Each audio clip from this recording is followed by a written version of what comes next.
entryway that might provide an adequate shield. In a pinch, even that pair of waiters with giant silver platters could help her make a quick getaway.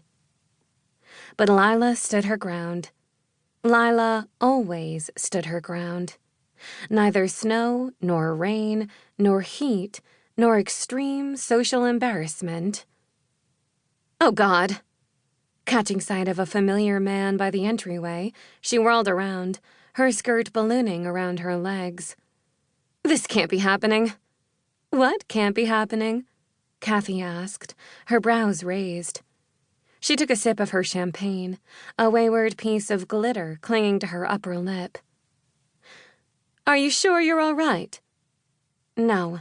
Lila wasn't sure of anything, except that no number of waiters with silver platters would be able to help her now. What she needed was for the ground to open up beneath her, for the world to swallow her whole. Risking a quick peek over her shoulder, she scanned the entryway again, and... Yep. It was happening. It was happening, and there was nothing she could do to stop it. She dashed a hand out and grabbed Kathy's forearm. Quick, what's the easiest way out of here? I think maybe you should sit down, Kathy said, frowning at where Lila was crushing the silk of her suit. You look as though you've seen a ghost. On the contrary, it was no ghost that had caught Lila's eye. That flash of white coming from the opposite side of the room was blinding enough to be supernatural. But Lila had never believed in that sort of thing. Ghosts weren't real, and boogeymen were make-believe. But a smile as toothy and brilliant as her ex-boyfriend's had caused her plenty of sleepless nights. The kitchen? Lila asked, mostly to herself.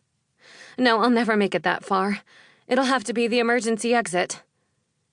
She knew she was babbling, but she could no more stop the words from leaving her mouth than she could still the sudden thumping of her heart. Patrick Yarmouth. Of all the men to saunter through the door looking as though he'd dropped in straight out of a toothpaste ad, it had to be him.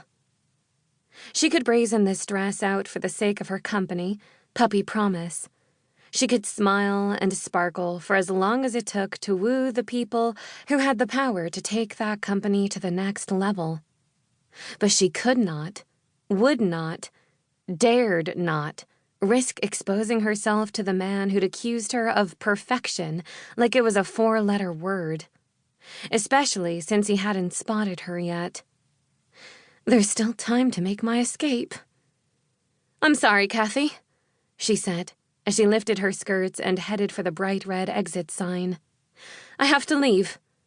Does this mean you aren't going to tell me where you got the dress? Kathy called, watching her go. My daughter will be so disappointed. I'll email you the details tomorrow, Lila promised, as she pushed through the door to safety. Better yet, she thought, as she navigated the steep flight of steps leading down. I'll shove the dress in a box and mail it to you. After tonight, there was nothing on earth that could induce her to wear sparkles again. It was only cowardice if she hid behind the potted plant.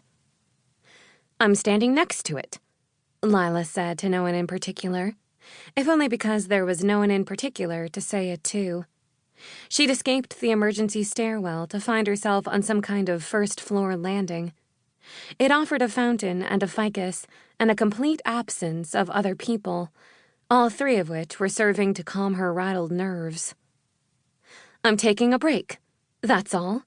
Getting away from all those dark suits and demure gowns.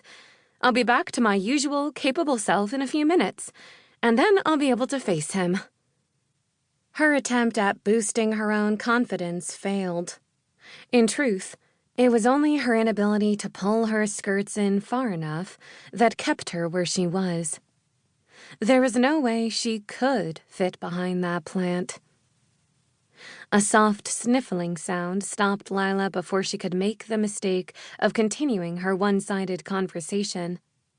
It wasn't like her to flee at the first sign of danger.